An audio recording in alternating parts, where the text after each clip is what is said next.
하나님의 말씀 신약성경 요한복음 21장 1절입니다. 요한복음 21장 1절 신약성경 페이지로는 184쪽.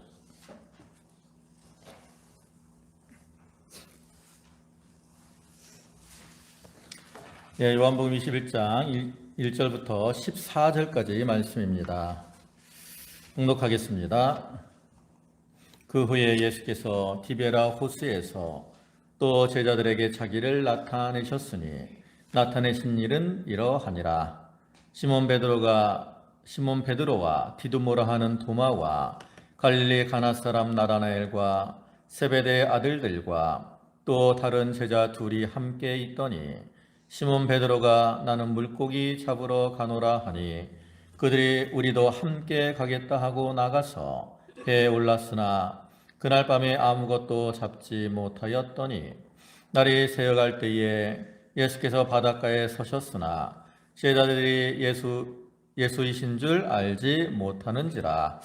예수께서 이르시되 얘들아 너희에게 고기가 있느냐 대답하되 없나이다. 이르시되 그물을 배 오른편에 던지라. 그리하면 잡으리라 하시니 이에 던졌더니 고기가 많아 그물을 들 수 없더라.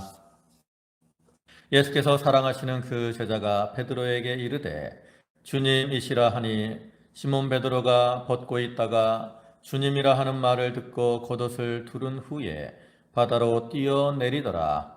다른 제자들은 육지에서 거리가 불과 한 50간쯤 되므로 작은 배를 타고 물고기 든 그물을 끌고 와서 육지에 올라보니 숯불이 있는데 그 위에 생선이 놓였고 떡도 있더라. 예수께서 이르시되 지금 잡은 생선을 좀 가져오라 하시니 시몬 베드로가 올라가서 그물을 육지에 끌어올리니 가득히 찬 큰 물고기가 153마리라. 이같이 많으나 그물이 찢어지지 아니하였더라. 예수께서 이르시되 와서 조반을 먹으라 하시니 제자들이 주님이신 줄 아는 고로 당신이 누구냐 감히 묻는 자가 없더라. 예수께서 가셔서 떡을 가져다가 그들에게 주시고 생선도 그와 같이 하시니라. 이것은 예수께서 죽은 자 가운데서 살아나신 후에 세 번째로 제자들에게 나타나신 것이라. 아멘. 할렐루야. 지난 한 주간도 주님의 은혜 가운데 평안하셨습니까? 이 시간에도 하나님께 예배하는 모든 성도와 또한 가정에 하나님의 은혜와 은총이 충만하시기를 주님의 이름으로 축원합니다. 오늘 이 시간 요한복음 21장 1절부터 14절까지의 말씀을 보셨는데요. 이 말씀을 통해서 실패의 자리에서 성공의 자리로 라는 제목으로 함께 은혜를 나누고자 합니다. 오늘 본문 14절의 말씀을 보면 이것은 예수께서 죽은 자 가운데서 살아나신 후에 세 번째로 제자들에게 나타나신 것이라 이렇게 말씀하고 있는 것처럼 이 말씀은 예수님께서 부활하신 후에 제자들에게 세 번째로 나타나신 사건을 기록하고 있는 말씀입니다. 네, 여기 나타난 이 제자들은 베드로를 포함한 7명의 제자들인데 이때 제자들의 모습은 어떤 모습이냐? 참으로 힘들고 괴로운 실패의 모습이었다라는 거죠. 그들의 실패의 모습을 보면 본문 3절 끝부분에서는 나가서 배에 올랐으나 그날 밤에 아무것도 잡지 못하였더니 그랬고요.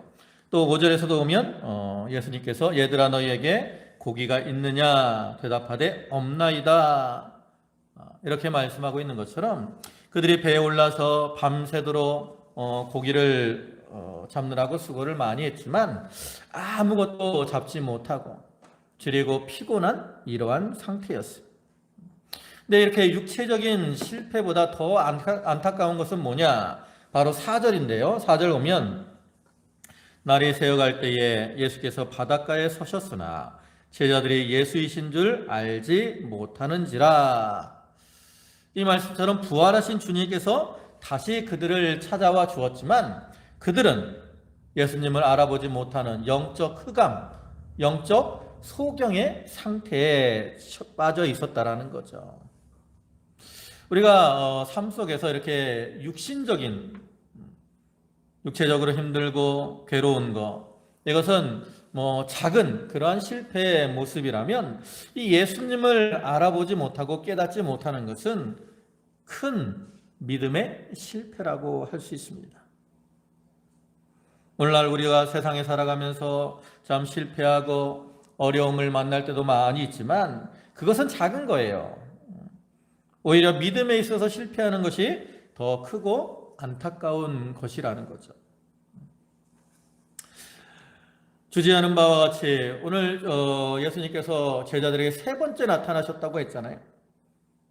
그러면 제자들은 그 전에 이렇게 부활하신 예수님을 두 번이나 만난 그런 상태이고, 또 주님을 만난 지 그렇게 오래되지 않은 이러한 때였다고. 부활하신 주님께서 그들을 처음 만났을 때는 그들에게 평강이 임했고 기쁨이 임했습니다. 앞에 요한복음 20장 19절을 보시면, 이날 곧 안식 후 첫날 저녁 때에 제자들이 유대인들을 두려워하여 모인 곳의 문들을 닫았더니 예수께서 오사 가운데 서서 이르시되 너희에게 평강이 있을지어다. 부활하신 예수님께서 이렇게 제자들을 찾아오셨고 그들에게 평강을 더하여 주신 거죠. 그렇게 부활하신 주님을 만남으로 이 평강과 기쁨을 누리던 제자들이었는데, 그들이 이와 같이 실패의 자리로 나아가므로 주님이 주신 평강을 잃어버리고 염려와 근심에 빠지게 되었고, 영적으로나 또 세상적으로 실패하는 그러한 자들이 되고 말았다라는 거죠. 그런데 우리가 이 본문에서 중요한 것은, 그렇게 실패한 것도 중요하지만 더 중요한 게 뭐냐? 이렇게 실패한 제자들을 주님이 내버려 두지 아니하시고 찾아와 주셨고 그들을 다시 성공의 자리로 이끌어 주셨다라는 거예요.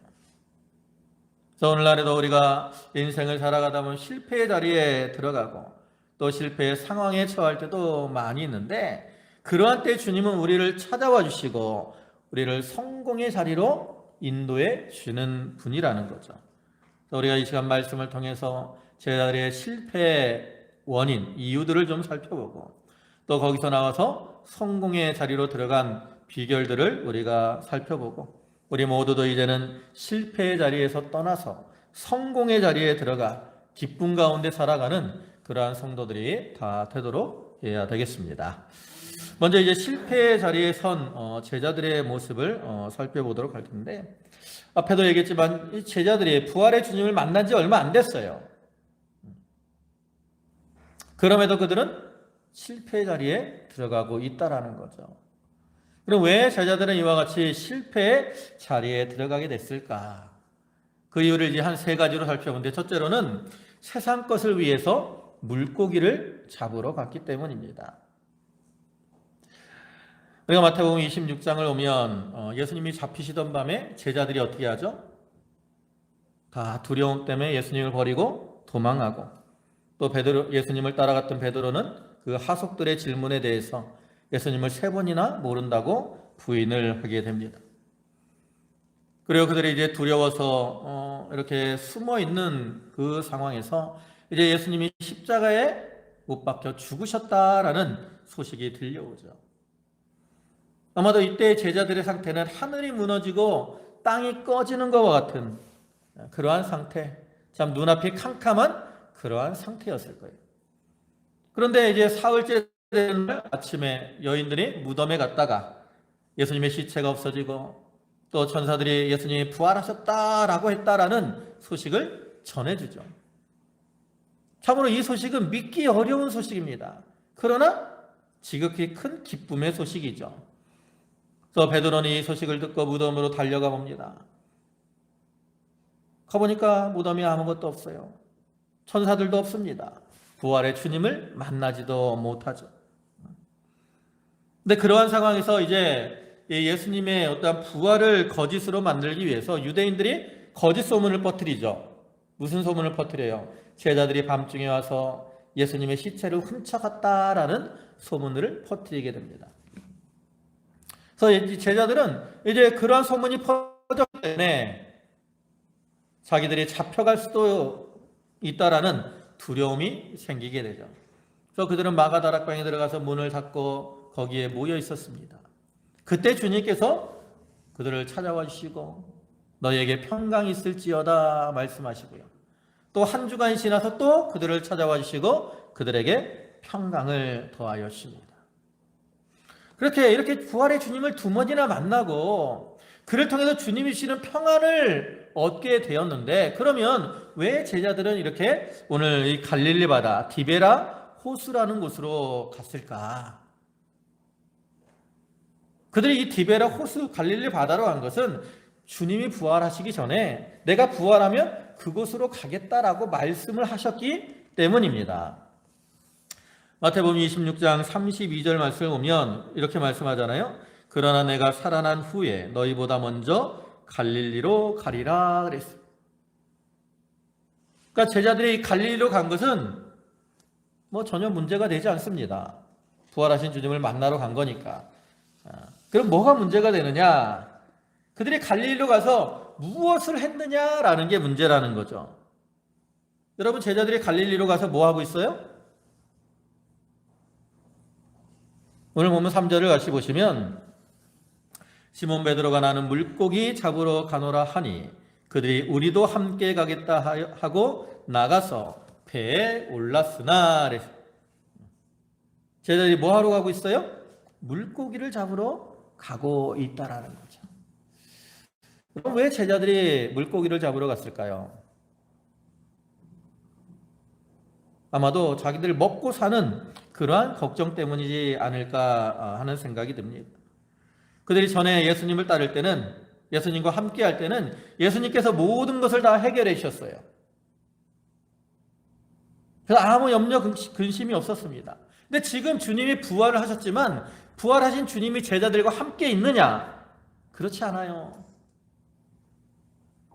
주님이 부활하셨지만 예수님과 떨어져서 제자들은 따로 있는 그러한 상태잖아요. 그렇기 때문에 그들은 당장에 먹고 살 일이 막막하게 느껴진 겁니다. 그래서 그들은 자기들의 그 어떠한 생계를 위해서 물고기를 잡으러 나아간 거죠. 오늘날에도 세상 사람들이 살아가는데 있어서 가장 근본적인 문제가 뭡니까? 바로 먹고 사는 거죠. 사람들은 먹고 사는 것 때문에 많이 근심 걱정을 하기도 하고 또 넘어지거나 실족하기도 하죠. 사단이 예수님을 시험할 때 가장 먼저 시험한 것도 뭐예요? 먹는 거예요. 돌로 떡을 만들어 먹어라.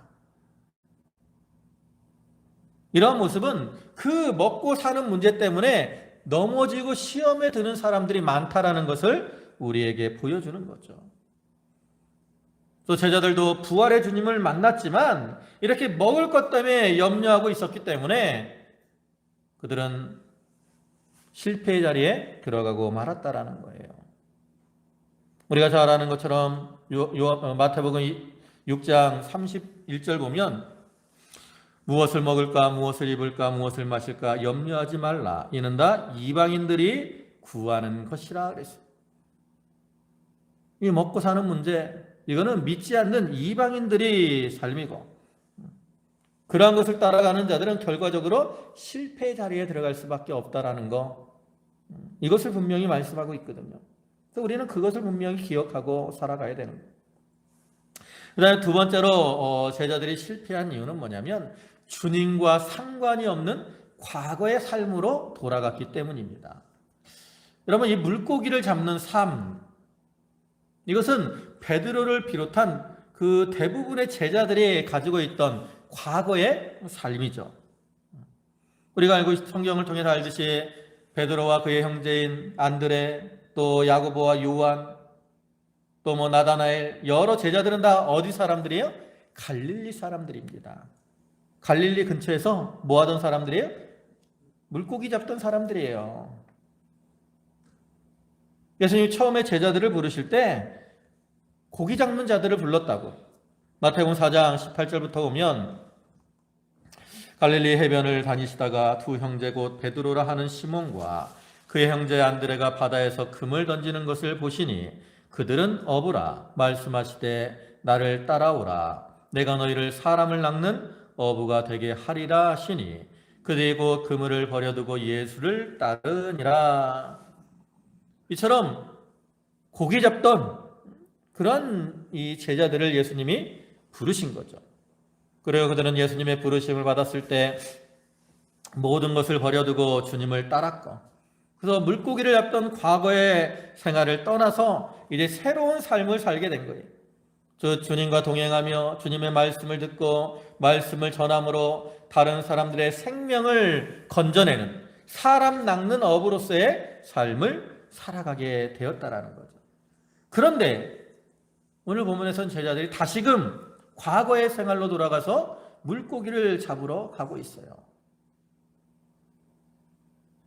왜 이들이 과거의 삶으로 돌아갔느냐? 이 물고기를 잡는 것은 뭐 남에게 존중받는, 인정받는, 알아주는 그런 직업 아니잖아요. 근데 그들이 왜 물고기 잡는 업으로 돌아갔어요? 아까도 얘기했지만 먹고 사는 것 때문에. 우리가 이제 뭘 먹고 살아야 될까? 무엇을 해야 될까? 이것 때문에 걱정하다가 자기들이 할 수 있는 게 뭐가 있겠어요? 이 사람들은 평생 뭐 하던 사람이 원래 고기 잡던 사람이에요. 그러니까 그들은 뭐 하러 가는 거예요? 물고기 잡으러 가는 거죠. 자기가 할 수 있는 거. 그런데 문제는 뭐냐? 이 물고기를 잡는 것 자체가 문제가 아니라 이들이 이렇게 물고기를 잡는 그들의 삶은 주님과는 상관이 없는 그러한 삶이라는 거죠. 그들이 과거에 이 물고기를 잡을 때는 주님과 상관없이 어떠한 자기들의 경험, 지식, 체험을 따라 살았어요. 그렇기 때문에 지금 그들이 다시 이 물고기를 잡으러 간 것도 주님을 떠나서 주님과 상관없는 그러한 자리로 나아간 것이고, 이렇게 주님과 상관없는 자리로 나갔기 때문에 그들은 실패할 수밖에 없었다라는 거죠. 여러분, 이들이 얼마나 오랫동안 이 물고기를 잡는 생활을 했습니까? 또 이 갈릴리 호수는 그들이 오랫동안 고기를 잡았던 것이고 삶의 터전이었던 것이에요. 그곳에서 너무나 잘한다고. 그래서 그들은 자기들이 고기를 잡으러 가면 좀 뭐 3년이라는 이 어떠한 쉬는, 주님을 따라다니면서 물고기 잡는 것을 쉰 기간도 있지만 그들은 자기들이 오랫동안 이렇게 잡았던 경험을 통해서 물고기를 잘 잡을 줄로 알았어요. 근데 결과적으로 어떻게 나타났어요? 아무것도 잡지 못하는 그러한 실패의 상황에 처하고 말았다라는 거죠. 여러분, 오늘날에도 우리가 이렇게 주님을 떠나서 주님과 상관없는 그러한 자리에 들어가면 우리의 삶은 이러한 제자들과 같이 실패의 삶이 될 수밖에 없습니다. 그래서 우리는 어떻게 해야 돼요? 이러한 과거의 삶을 떠나야 됩니다. 그래서 에베소서 4장 22절 20절 보면 너희는 유혹의 욕심을 따라 썩어져가는 구습을 따르는 옛사람을 벗어버리고 오직 너희의 심령이 새롭게 되어 하나님을 따라 의와 진리의 거룩함으로 지으심을 받은 새 사람을 입으라. 옛사람의 삶을 떠나서 새 사람의 삶을 살아야 우리가 실패의 삶이 아닌 성공의 삶을 살아갈 수 있는 겁니다. 그래서 세 번째로 제자들이 또 실패의 자리에 들어간 이유는 뭐냐면 자기들의 사명을 저버리고 나갔기 때문입니다. 앞에서 말씀드린 대로 부활하신 주님께서는 제자들에게 2번 나타나셨어요. 그리고 그들에게 평강을 주셨을 뿐만 아니라 또한 그들에게 사명도 주셨습니다. 요한복음 20장 21절을 보시면 예수께서 또 이르시되 너희에게 평강이 있을지어다. 아버지께서 나를 보내신 것 같이 나도 너희를 보내노라. 뭐라고요? 나도 너희를 보내노라. 여기서 지금 나도 너희를 보내노라 라고 말씀하시는 것은 부활의 증인으로서의 사명을 감당해야 될 것을 가리키는 거죠. 그렇기 때문에 이 제자들은 이러한 주님이 주신 사명을 받은 자로서 뭘 해야 돼요? 여러분 뭐 해야 돼요? 예? 예, 주님의 부활을 증거해야 돼요. 부활의 증인으로서의 사명을 감당해야 된다라는 거죠. 지금 제자들이 갈릴리로 간 것은 부활하신 주님께서 부활하기 전에 갈릴리로 가겠다라고 했기 때문에 거기서 주님을 만나기 위함입니다. 그리고 이제 그들이 갈릴리에 갔으면 거기서 뭘 해야 돼요? 부활의 주님을 증거해야 돼요. 왜? 아직 이 주님의 부활에 대한 소식이 많은 사람들에게 알려져 있지 않아요. 오히려 제자들이 예수님의 시체를 훔쳐갔다라고 하는 거짓 소문이 퍼지고 있는 상황이거든요. 그렇기 때문에 그들은 이 갈릴리에서 주님의 부활을 증거했어야 된다고. 그리고 만약에 이 부활의 증인으로서의 사명을 감당하지는 않더라도 그 사명을 감당하기 위해서 기도로 준비를 했어야 됩니다. 그들이 과거에 예수님의 십자가에 잡히실 때 주님께서 시험에 들지 않게 깨어있어 기도하라 그랬는데 그들은 기도하지 않음으로 어떻게 했어요? 실패했어요. 그죠? 그래서 그들은 예수님을 다 버리고 도망했고 또 베드로는 예수님을 3번이나 모른다고 부인하는 그러한 자가 되기도 했죠. 그렇기 때문에 그러한 실패의 경험을 했던 제자들이기 때문에 이제는 부활의 증인으로서의 사명을 감당하기 위해서 담대하게 나아가든지 아니면 기도로 준비를 했어야 된다는 거죠. 근데 그들은 기도하지도 않고 또 주님의 부활을 전하지도 않고 자기의 육신을 위해서 물고기를 잡으러 갔고 그렇기 때문에 결국 실패를 하고 만 거라는 거죠. 오늘날도 하나님께서 우리에게 맡긴 사명들이 있는데 우리가 그러한 사명을 저버리고 다른 것을 따라가면 그 자리는 실패의 자리가 되고 맙니다. 많은 사람들이 세상의 성공을 위해서 살아가지만 모든 것을 이루시는 분은 누구예요? 하나님이세요. 그렇기 때문에 하나님의 뜻을 떠난 이러한 자들은 실패할 수밖에 없다라는 거죠. 그래서 우리가 이러한 제자들의 모습을 좀 거울로 삼아서 우리가 자신을 돌아보고 이젠 실패의 자리에 들어가지 않도록 늘 조심하며 살아가야 되는 겁니다. 이렇게 살펴본 것처럼 제자들은 참 자기들의 육신을 위해서 물고기를 잡으러 과거의 생활로 돌아갔고 또 주님이 맡긴 사명을 저버리고 나갔기 때문에 실패하는 자들이 되고 말았는데 근데 결과적으로 보면 제자들의 삶은 그러한 실패의 삶이 아니라 성공적인 삶으로 바뀌게 됩니다.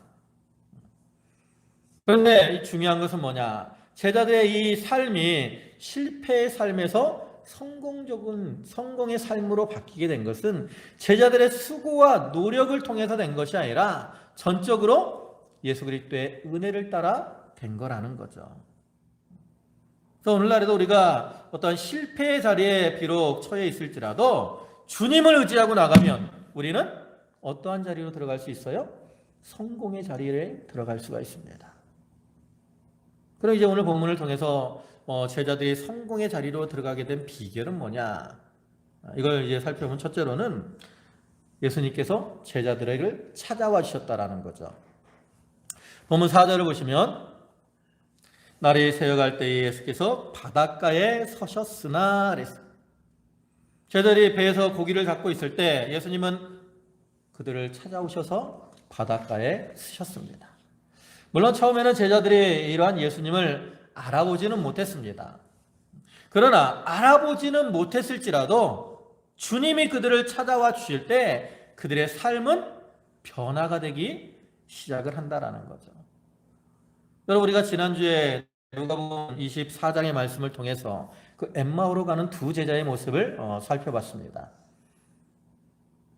그 엠마오로 내려가는 두 제자 그들의 상태는 어땠다 그랬어요? 슬픔의 상태에 있었다 그랬어요. 그들이 여인들을 통해서 예수님의 시체가 없어지고 또 천사들이 예수님이 부활하셨다라고 하는 소식을 전해줬다라는 말을 들었음에도 불구하고 그들은 예루살렘에 머물지 않고 자기들의 일을 위해서 엠마오로 내려갔고 그로 인해 그들의 심령 속에는 슬픔이 가득 차게 될 수밖에 없었어요. 만약에 그들을 그대로 내버려 두었다면 그들은 완전히 실패의 삶을 살아갈 수밖에 없었을 겁니다.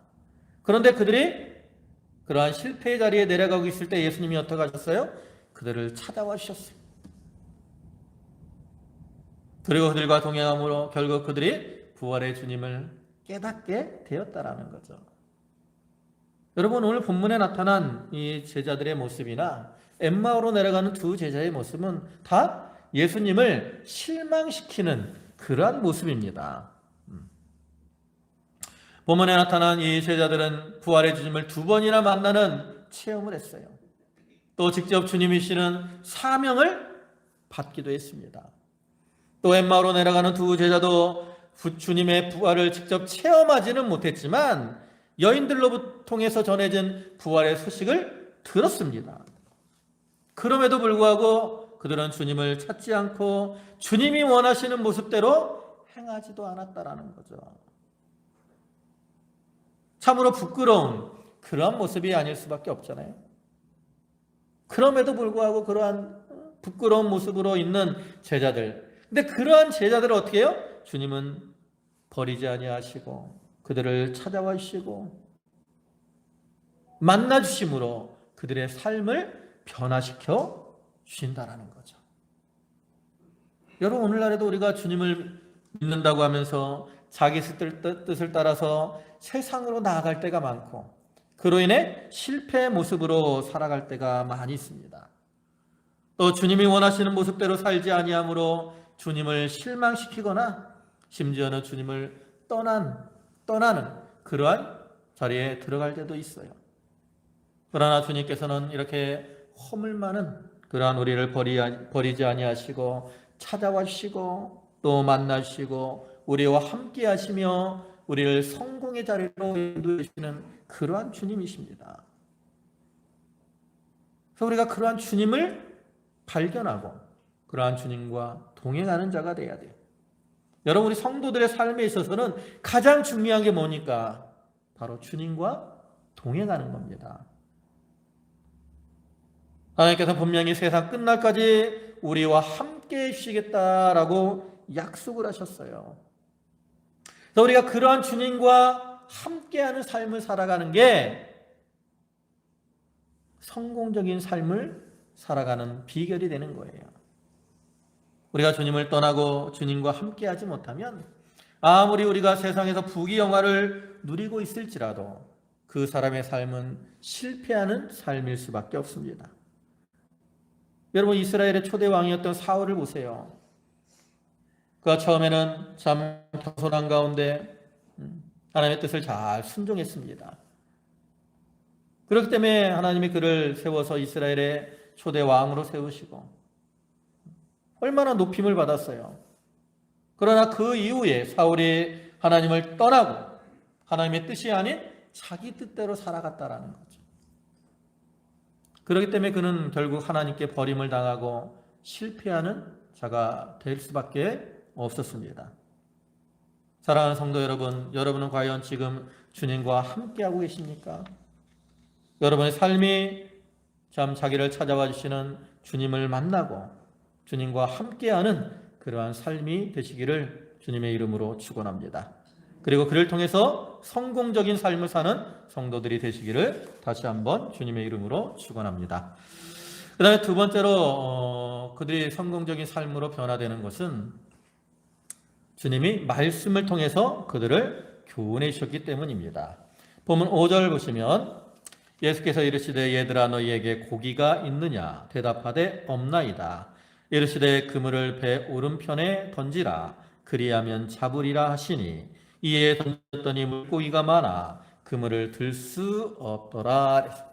여기 말씀하고 있는 것처럼 예수님은 제자들을 찾아와 주셨을 뿐만 아니라 이제 또한 말씀으로 그들을 가르쳐 주십니다. 근데 여기 쭉 말씀을 보면 예수님이 제자들에게 아주 특별한 말씀을 가르쳐 주신 게 아니에요. 예수님이 제자들에게 하신 말씀은 뭡니까? 배 오른편으로 그물을 던지라. 그리하면 잡으리라. 이 말씀이거든요. 여러분, 이 말씀이 무슨 특별한 교훈이 되겠습니까? 근데 이 말씀을 통해서 제자들의 삶이 변화가 된다라는 거죠. 별거 아닌 것 같은 배 오른편으로 그물을 던지라 그리하면 잡으리라고 하신 이 말씀이 제자들에게 아주 중요한 그러한 교훈이 된다라는 것을 우리가 알 수 있어요. 그럼 예수님께서 이 말씀을 통해서 주신 교훈이 뭐냐? 그것은 바로 말씀을 믿고 순종하라 하는 이러한 교훈입니다. 우리가 성경을 보면 과거에 이러한 이와 비슷한 그러한 사건이 있었어요. 제자들을 처음 부를 때 누가복음 5장을 보면 예수님이 제자들을 부르시는 모습이 나오는데 그때는 예수님께서 베드로에게 깊은 곳에 가서 그물을 내리라 이렇게 말씀하죠. 그러니까 순종하니까 물고기를 잡은 것이 많아서 참 2배 그물이 찢어지고 2배가 잠길 만큼 많은 고기를 잡게 되는데 그와 같이 지금 예수님께서 과거와 같은 그러한 말씀을 통해서 주님이 주셨던 그 말씀들이 생각나게 하시고 또 그때와 같이 순종해야 될 것을 교훈하신 겁니다. 그리고 제자들이 이제 이 말씀에 순종할 때 고기가 많이 잡혀서 그물을 들 수가 없었고 그리고 그때 그들이 자기들에게 말씀하시는 분이 예수님이신 것을 깨닫게 되죠. 7절 보면 예수께서 사랑하시는 그 제자가 베드로에게 이르되 주님이시라 하니 시몬 베드로가 벗고 있다가 주님이라 하는 말을 듣고 겉옷을 두른 후에 바다에 뛰어내리더라. 이러한 제자들의 모습처럼 우리가 우리 성도들의 삶도 말씀을 믿고 그 말씀에 순종할 때 변화의 역사가 일어나게 되는 겁니다. 실패의 자리에서 성공의 자리로 옮겨가는 그러한 변화가 일어나게 되는 거죠. 별거 아닌 것 같은 이 짧은 말씀 이것을 통해서 주님께서는 제자들과 우리에게 교훈하고 계시는 거예요. 우리는 말씀 아주 중요한 말씀만을 지켜야 잘하는 것으로 생각을 합니다.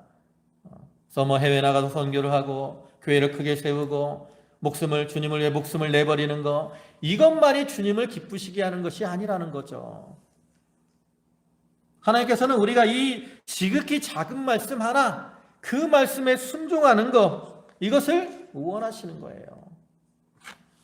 열왕기하 10장 10절을 보면 이렇게 말씀을 합니다. 그런즉 이제 너희는 알라 곧 여호와께서 아합의 집에 대하여 하신 말씀은 하나도 땅에 떨어지지 아니하리라. 이거는 아합의 집에 하신 말씀은 아합의 집을 심판하실 것에 대한 말씀인데 하나님의 모든 말씀은 하나도 땅에 떨어지지 않는 거예요. 그렇기 때문에 우리는 하나님 말씀 한 구절 한 구절을 귀히 여겨야 된다는 거죠. 하나님 말씀 한 구절 한 구절을 귀히 여기고 그 말씀에 순종하는 삶을 살 때 우리가 성공의 자리에 들어갈 수가 있는 겁니다. 그 다음에 세 번째 성공의 비결은 주님께서 그들의 필요한 것을 채워주셨다라는 거죠. 본문 9절 보시면 육지에 올라오니 숯불이 있는데 그 위에 생선이 놓였고 떡도 있더라. 예수께서 이르시되 지금 잡은 생선을 좀 가져오라 하시니. 제자들이 밤새도록 이렇게 수고하느라고 그들은 참 시장하고 피곤한 그러한 상태잖아요. 그때 주님께서는 그들을 위해서 조반을 준비해 주셔서 그들의 필요를 채워주셨습니다. 그와 같이 하나님 주님께서는 오늘날 우리들을 이 실패의 자리에서 성공의 자리로 변화시키기 위해서 우리의 필요를 채워주시는 거예요. 근데 여기서 이 주님이 주신 이 조반을 준비해 주신 것은 단순히 어떤 육신의 것만을 위한 것이 아니라 영의 것을 채워주기 위한 그러한 목적이 더 크다라는 것을 우리는 알아야 됩니다. 여기 예수님이 준비해 주신 것이 세 가지죠. 숯불과 생선과 떡입니다. 숯불은 보통 성령을 상징하고요. 그다음에 생선은 뭘 상징해요? 뭘 상징할까요? 믿음을 상징하는 겁니다. 여러분 차 가끔 보면 차 뒤에 이렇게 물고기 모양 이렇게 붙어 있는 거 보시죠? 그 안에 그리고 이제 헬라어 써 있어요. 그 말이 이제 익두스라는 건데요. 단어인데 물고기라는 의미거든요. 근데 그걸 이제 풀이하면 주는 그리스도시요 하나님의 아들이십니다라는 베드로의 신앙 고백의 앞자들을 딴 거예요. 그래갖고 단어를 만든 거라고. 그러니까 생선은 그 베드로의 신앙, 그리스도를 향한 베드로의 신앙을 상징하는 것이고 오늘날 우리의 믿음을 상징하는 거예요. 그리고 떡은 생명의 떡이신 예수님을 상징하는 것인데 이와 같이 우리가 실패의 자리에서 떠나 성공의 자리에 서기 위해서는 영적으로 참 예수님과 성령의 인도를 따라 믿음으로 살아가야 될 것을 교훈하는 거죠. 그래서 이러한 교훈을 따라서 우리가 주님과 함께할 때 우리의 삶은 우리의 필요를 채워주시는 주님을 의지하고 나갈 때 우리의 삶은 실패의 삶에서 성공적인 삶으로 변화될 수가 있는 겁니다. 이제 말씀을 마무리하겠습니다. 참 오늘 우리는 본문에서 실패한 제자들의 모습을 보는데 이렇게 베드로와 같이 디베라 바다로 그 물고기를 잡으러 간 그 제자들만 실패하는 게 아니에요. 은 30냥의 예수님을 팔아버린 가룟 유다만 실패하는 게 아닙니다. 예수님의 그 손의 못자국을 또 옆구리의 창자국을 만져보지 않고는 믿지 못하겠다라고 말하는 도마만 실패하는 게 아니에요. 오늘날 우리들도 그렇게 실패 자리에 설 때가 참으로 많습니다. 그러나 주님께서는 이렇게 실패 자리에 선 우리를 버리지 아니하시고 찾아와 주시고 말씀으로 교훈하셔서 우리를 성공의 자리로 이끄시는 그러한 주님이십니다. 언제나 우리의 믿음이 약해질 때 또 우리가 환난을 당할 때 나에게 가장 가까이 오셔서 나를 불러주시는 그러한 주님이십니다. 우리는 그러한 주님의 음성을 듣고 주님의 말씀을 따라 나아감으로 이제는 실패의 자리가 아닌 성공의 자리에 서는 그러한 자들이 되도록 해야 되겠습니다. 오늘도 이렇게 나를 찾아와 주시고 불러주시는 그러한 주님의 음성에 귀를 기울이고 이제 그 음성을 듣고 따라감으로 성공의 자리에 들어가서 주님이 주시는 참된 평안과 기쁨을 누리는 성도들이 다 되시기를 주님의 이름으로 축원합니다. 아멘. 기도하시겠습니다. 자비와 사랑과 공의를 풍성하신 주님 감사합니다. 제자들이 부활의 주님을 2번이나 만났지만 아버지 하나님 그들은 육신의 그 염려에 빠져서 자기들의 먹을 것을 위해서 물고기를 잡으러 갔고 과거의 생활로 돌아갔으며 자기들의 사명을 저버리고 나아갔습니다. 그러므로 결국 그들은 실패의 자리에 서서 밤새도록 수고했지만 아무것도 잡지 못하는 그러한 자들이 되고 말았습니다. 그러나 주님께서는 그러한 제자들을 버리지 아니하시고 찾아가 주시고 말씀으로 그들을 교훈하시며 또한 그들의 육적으로 영적으로 필요한 것들을 채워주셔서 성공의 자리로 이끌어 주셨습니다. 오늘날에도 우리가 참 실패의 자리에 서 있을 때 우리를 찾아와 주시고 우리를 이끄셔서 성공의 자리로 인도해 주시는 주님을 저희가 만나게 해주시고 이제 주님을 통해서 우리의 삶이 성공적인 그러한 삶이 되게 하여 주시옵소서.